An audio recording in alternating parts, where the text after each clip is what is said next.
Hello everyone, here we are with the classes of overview and integration of cellular metabolism. Today we are going to start lipid metabolism. In next few classes we will discuss different types of lipid, their synthesis, their breakdown and their metabolic effect in our body. In today's class we will basically discuss about the digestion and absorption of lipid. The concepts covered in this class will be the dietary composition of lipid, then digestions of lipid at different levels of GI tract, then different enzymes which are required for this lipid digestion, and finally how these lipids are absorbed through GI tract. So, here are the dietary fat composition I am going to discuss, but before that you should remember that in Indian diet the average normal content of lipid is mostly 40 to 150 grams.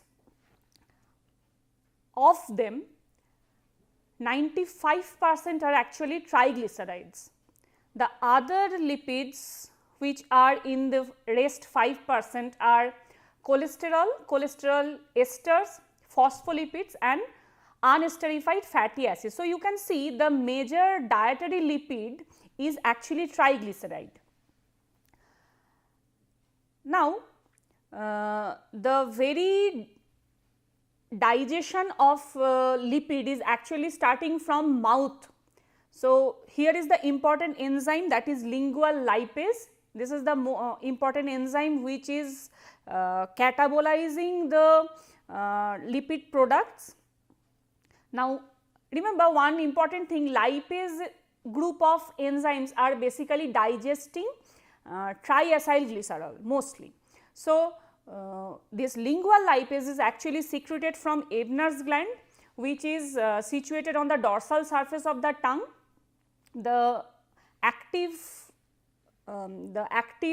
enzyme is actually working in low pH, mostly pH 2 to 7.5, but then the optimum range is actually 4 to 4.5.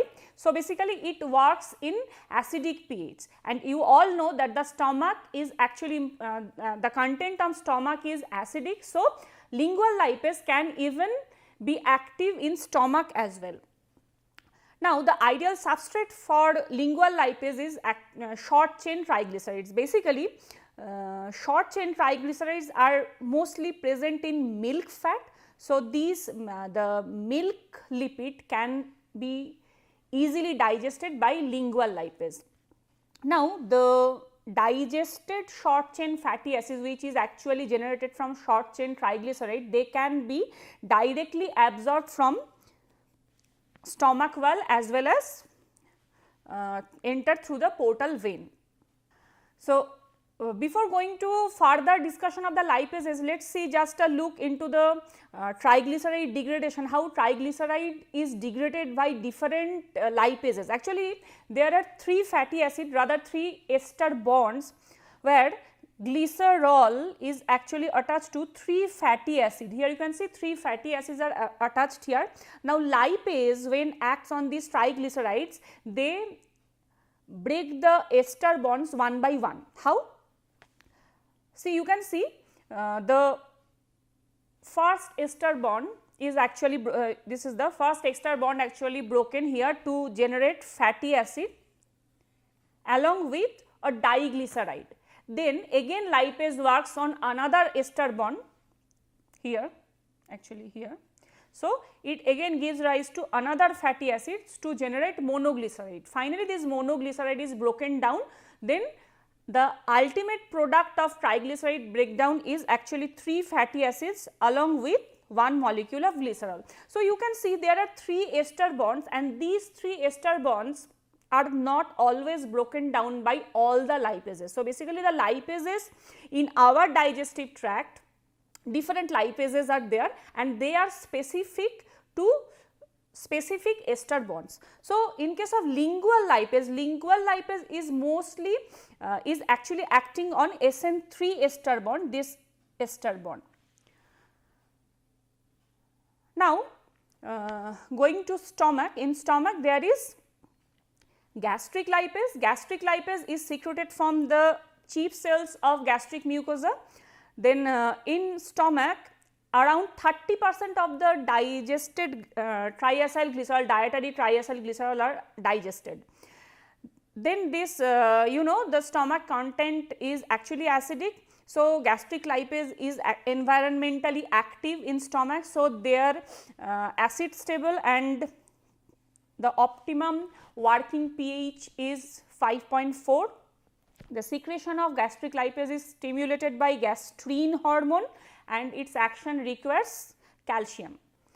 So, basically gastric lipases are most effective in breaking down short chain and medium chain triglycerides, giving rise to short chain and medium chain fatty acids, and they are present in milk, egg yolk and fats like ghee, which contains short chain fatty acids. They are the suitable substrate for gastric lipase.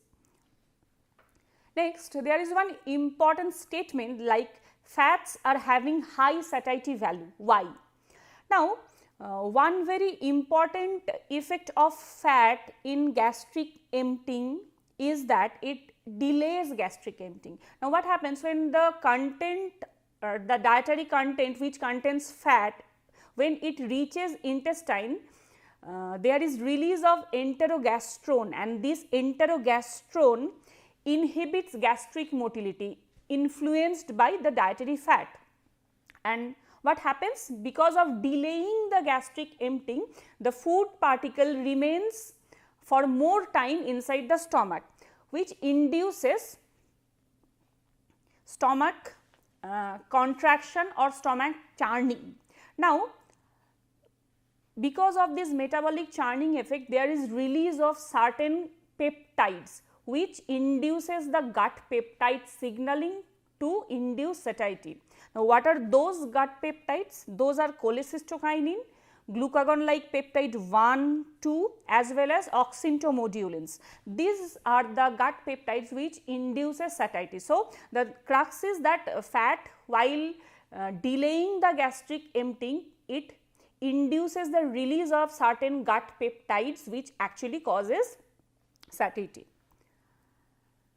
Then the significances of lingual and gastric lipase is that I have already told that these are they are basically specific for SN3 ester bonds, and they are very effective in digesting milk lipids, milk.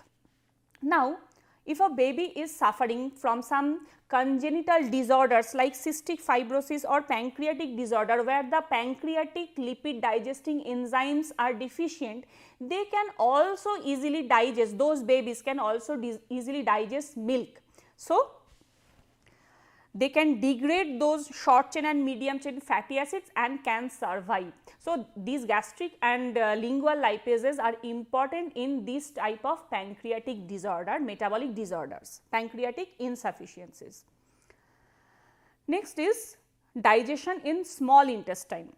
Now, in small intestine, the digestive enzyme is pancreatic lipase, the most important one. Along with that, bile salt is another biomolecule which is important in helping the digestion of lipid. Now, in pancreatic juice, apart from pancreatic lipase, there are other enzymes as well like colipase, which acts in conjunction with the lipase. Then phospholipase A2, important for breaking down phospholipids, and cholesterol esterase, which is important for breaking down cholesterol esters.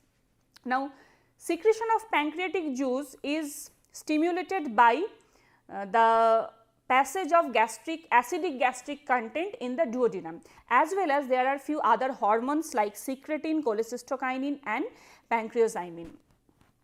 Now, bile salt plays an important role in emulsification of fat. Now, what is emulsification? Now, emulsification is one very important phenomena which is required for digestion of lipids. Now, you all know that lipid is actually a hydrophobic molecule, but the enzymes, the digestive enzymes, they are water soluble and they need to work on fat globules which is hydrophobic. So, what is required? we need emulsification where fat can lipids can have one water lipid interface in such a way that the enzyme can act. How? By increasing the surface area. Now, how that surface area can be increased? If a large globule of fat can be broken down to multiple smaller droplets, the surface area definitely will increase where enzymes can act. Now, this phenomena is enhanced or helped by bile salt. So, bile salt here is acting as emulsifiers. Now, again the rate of triglyceride digestion is definitely dependent on the surface area, and that surface area is not only enhanced by bile salt, it is also enhanced by the churning peristaltic movement. These are the shearing movements in the stomach as well as the intestine, which helps in breaking down of the bigger lipid droplets to the smaller ones. Now, bile salts, these are the cholesterol derivatives actually which is synthesized in the liver but stored in gallbladder. Now, why they are salts? These are basically the conjugation of conjugated product of taurine or glycine to the bile acid, and they are amphipathic in nature.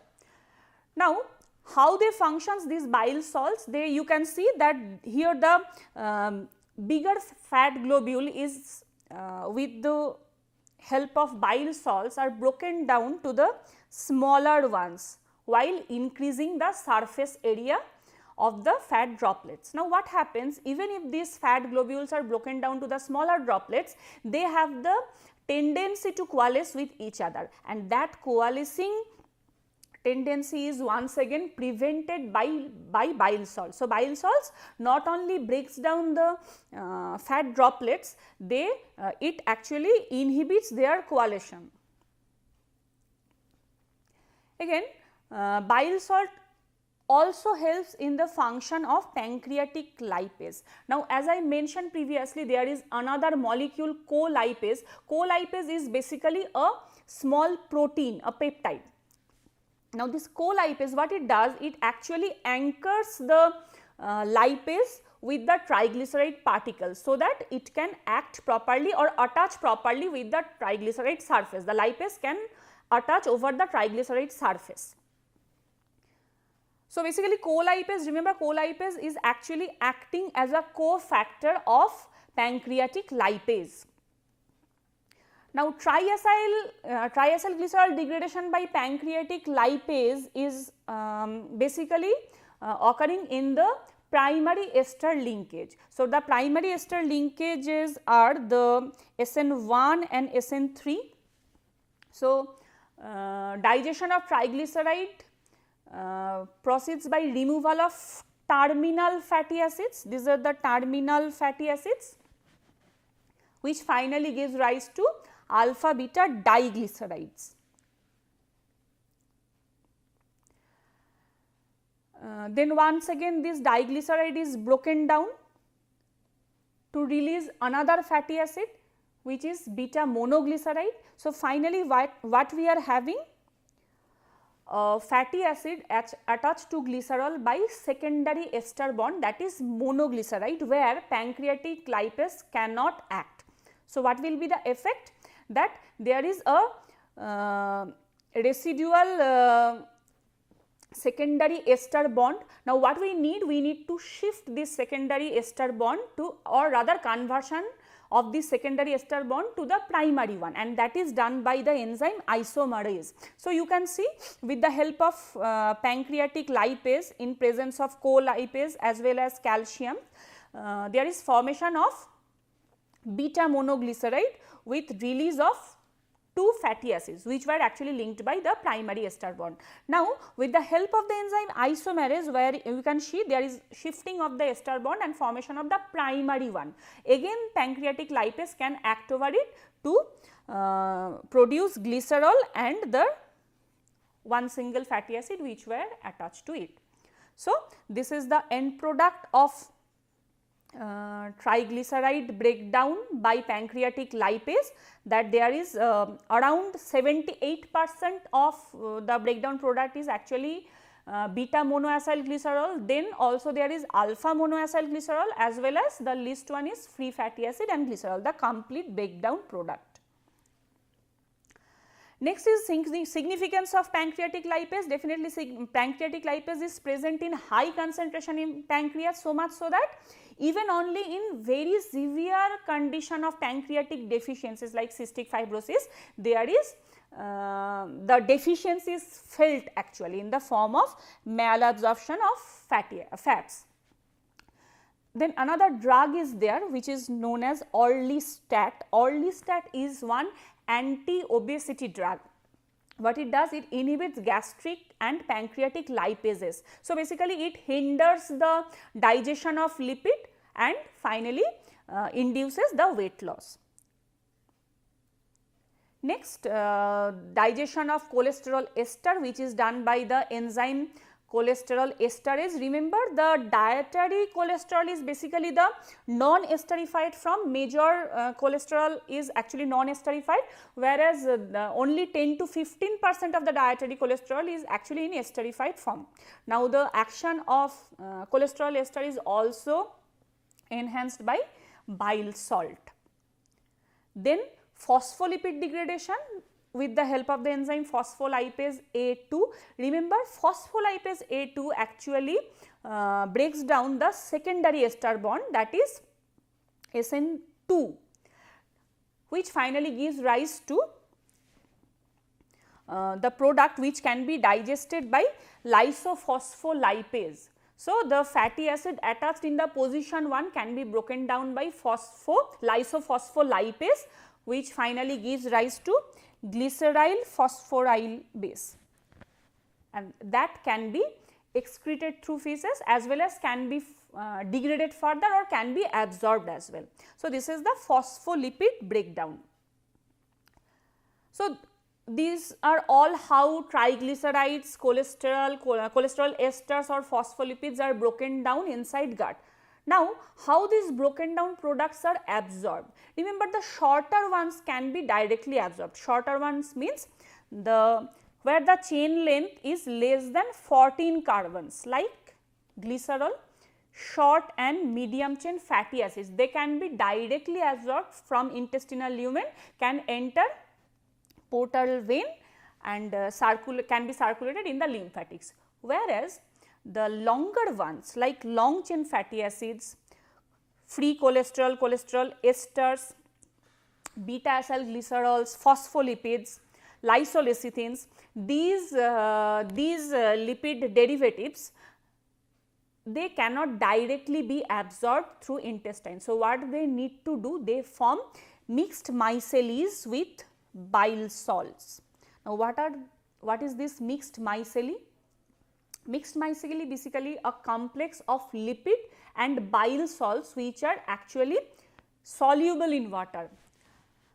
Now, in the mixed micelle, definitely if you want to be soluble in water, the periphery must be hydrophilic. So, in the periphery of this mixed micelle, there are products like bile salts, end products of phospholipids and cholesterol. So, these are the amphipathic lipid moieties, whereas in the center of the mixed micelle, there are more hydrophobic forms of lipids like 2 monoacyl glycerols, free fatty acids and as well as fat soluble vitamins. So, inside the mixed micelle there is the more hydrophobic form of lipid, whereas in the periphery there are amphipathic part. The hydrophilic part of the amphipathic lipids are located in the periphery as well as the bile salts. Now, through these mixed micelles actually the lipids are absorbed inside the through the intestine. Now, what happens, these mixed micelle are attached to the enterocyte membrane. You can see here that this is our mixed micelle which is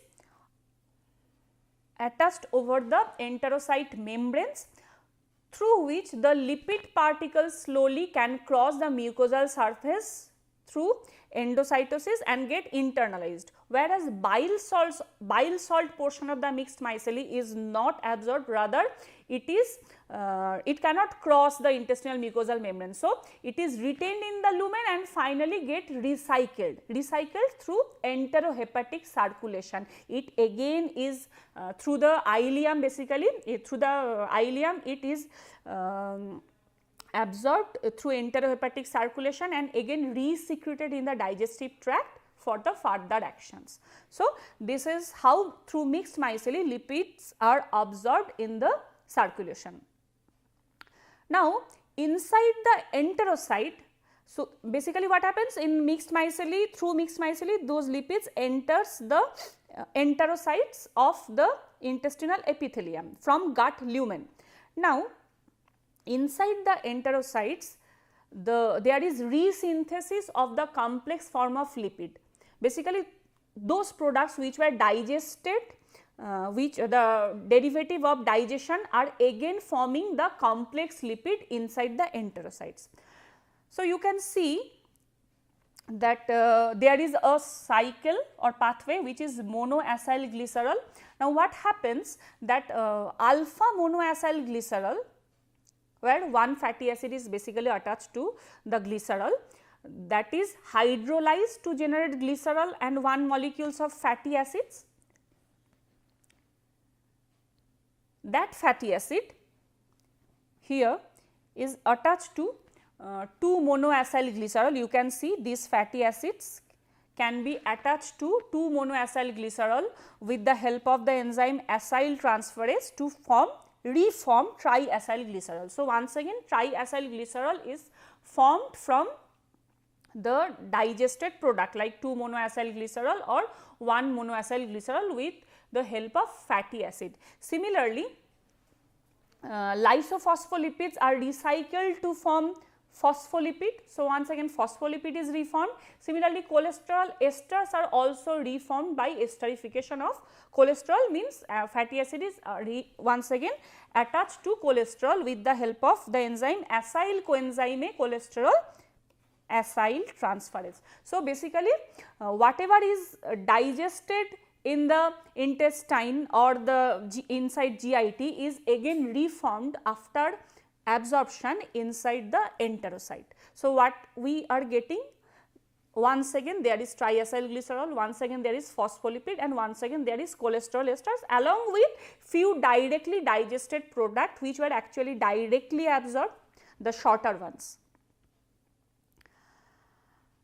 Then of course, here the long chain fatty acids are also there and they are also used up for esterification of triglycerides, phospholipid and cholesterol esters. So, these are the short chain and medium chain fatty acids, those are directly entering in the portal circulation, they are carried in circulation by serum albumin.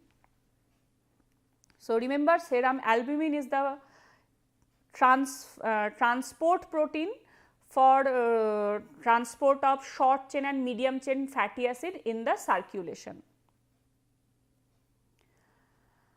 So, what happens in lipid malabsorption? Whenever there is lipid malabsorption, remember along with lipid there is vitamin deficiency. Vitamins, those are fat solubles and these malabsorption can be from pancreatic insufficiencies like cystic fibrosis I mentioned. Apart from that, there are different other chronic diseases of pancreas like pancreatitis. There can be surgical removal of pancreas in case of malignancies or other disease. Then shortened bowel, celiac disease, Sprue or Crohn's disease, these are all the malabsorption syndrome, where actually in these cases of pancreatic insufficiencies there are deficiencies of enzymes. But again bile salt deficiency can also lead to malabsorption and bile salt deficiency can be derived from bile duct obstruction due to gallstone, tumors in the head of pancreas or different enlarged lymph nodes. So, these are the causes of lipid malabsorption which is also known as steatorrhea. Then what the resynthesized product of lipid which were resynthesized in enterocytes, remember once again they are not hydrophilic. So, they cannot circulate in the aqueous medium directly. What they again need is solubilization, solubilization in the form of chylomicron. So, basically those triacylglycerol along with cholesterol, cholesterol esters, fat soluble vitamin, they are packaged in chylomicron, and chylomicron is a conjugated lipid containing different proteins. Now, this chylomicron once formed inside the enterocyte is actually released from enterocytes via exocytosis from its basolateral surface, then it is absorbed through lacteals. What are the lacteals? Lacteals are actually the lymphatic capillaries which are present exclusively inside the intestinal villi. So, basically these chylomicrons are transported through lymphatic circulation. It enters the intestinal villi through lacteals, then it enters the circulation. So, this is how the lipids are absorbed through chylomicron. So, one very important product of lipid, important form of lipid which is inside our, which is circulating inside our body is actually chylomicron, which is a conjugated lipid containing different lipid as well as different dietary lipid as well as proteins. Now, you can see from the intestinal tract this chylomicron can be absorbed and circulated through thoracic duct and coming to venous circulation, reaching the systemic artery, peripheral capillaries where they are finally digested and broken down. So, at the end of this session we can see there are different type of lipases present important for digestion of lipid. So, one is lingual lipase which is acid stable, active in mouth as well as in stomach. It breaks down triacylglycerol with short or medium chain present in milk, finally giving rise to free fatty acid and diacylglycerol. Then comes pancreatic lipase. Pancreatic lipase are secreted from intestine, small intestine. It acts in conjunction with the colipase as well as in presence of bile salts, digests triacylglycerol. Then intestinal lipase as well, but remember intestinal lipase has nothing much left to digest, actually most of the functions are done by gastric and pancreatic lipase. Then phospholipase A2 is important for breaking down the dietary phospholipids which breaks the secondary ester bonds giving rise to unsaturated fatty acid and lysolecithin. Then lipoprotein lipase and hormone sensitive lipase we will read in the in our next few sessions, where these lipases are actually present after, which actually these enzymes act after absorption inside the circulation during catabolism of the lipoproteins. So, in these sessions the key points to be which have been discussed are how lipids are digested in different levels of GI tract like mouth, stomach and intestine with the help of different enzymes like different lipases as well as other lipid metabolizing enzyme like phospholipase and cholesterol esterase. Then the role of bile acid, how bile salts, how those bile salts are emulsifying the lipids and helping in their absorption, and finally post absorption resynthesis of lipids which finally giving rise to chylomicron, the transport form of lipid, the transport form of dietary lipid in our circulation. So, these are my references. Thank you all in the next session of lipid digestion.